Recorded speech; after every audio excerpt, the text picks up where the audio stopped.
Welcome to another edition of Smart Chat. Thank you for watching, liking, subscribing to my channel. If you haven't done so, please do so right now.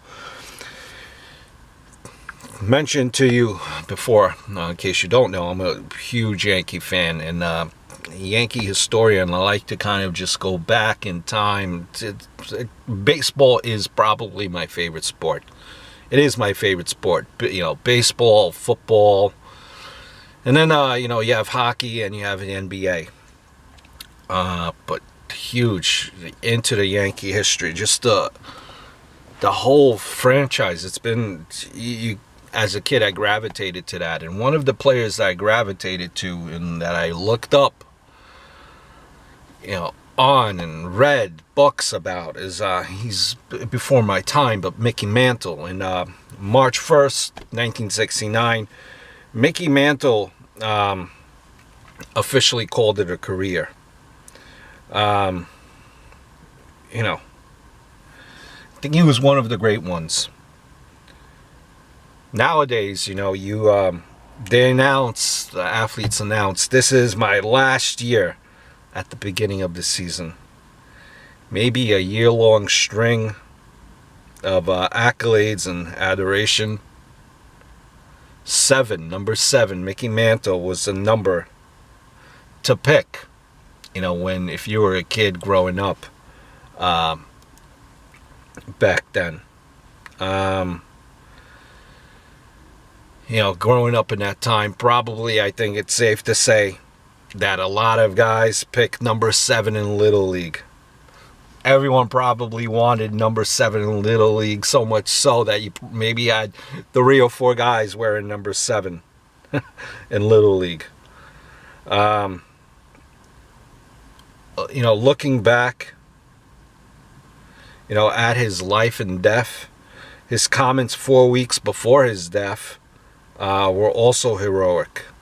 You know, looking at Mickey Mantle,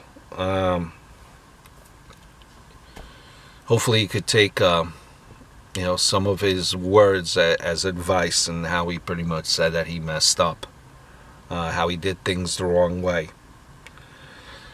I could just imagine kids back then. Mickey Mantle is probably the equivalent of what, you know, this generation of Yankee fans think of Derek Jeter when he played.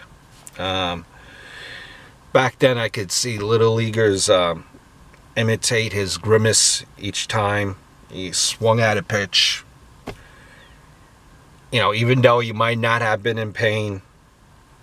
And center field was really the only position that probably a lot of Little Leaguers ever wanted to play back then, that idolized Mickey Mantle.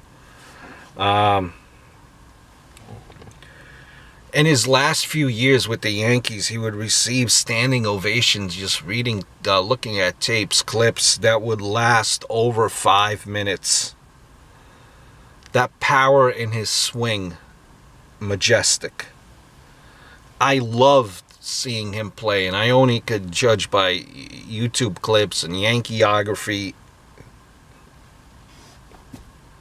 Amazing if I were able to see him.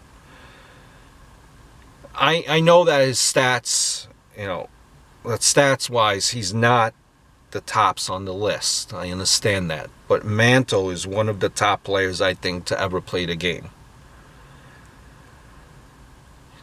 Player that could do everything on the field well.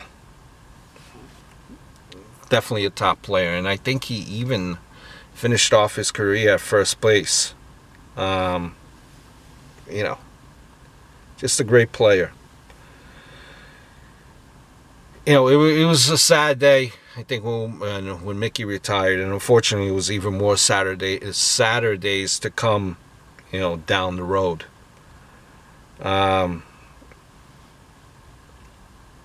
Did he wait too long to retire? Was he a shell of himself in the last few years? I wouldn't say that.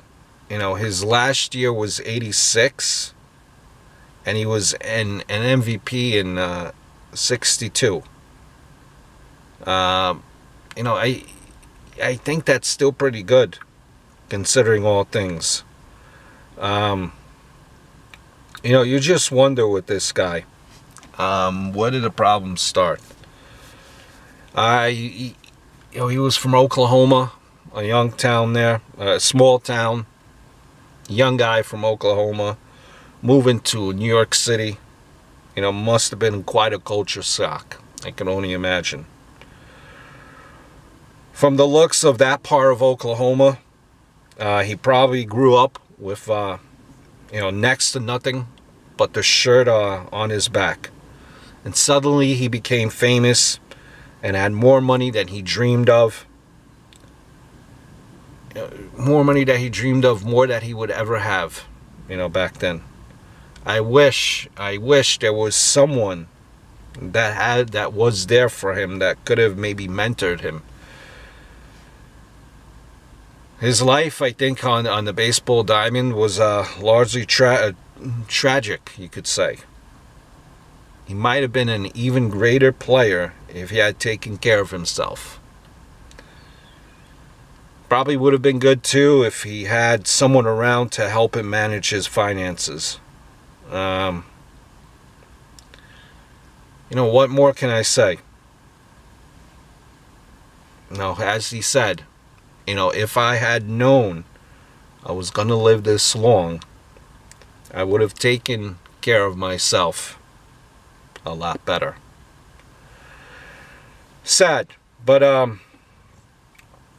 one of the greatest players, Yankee, and I think for baseball, Mickey Mantle. Hope all is well.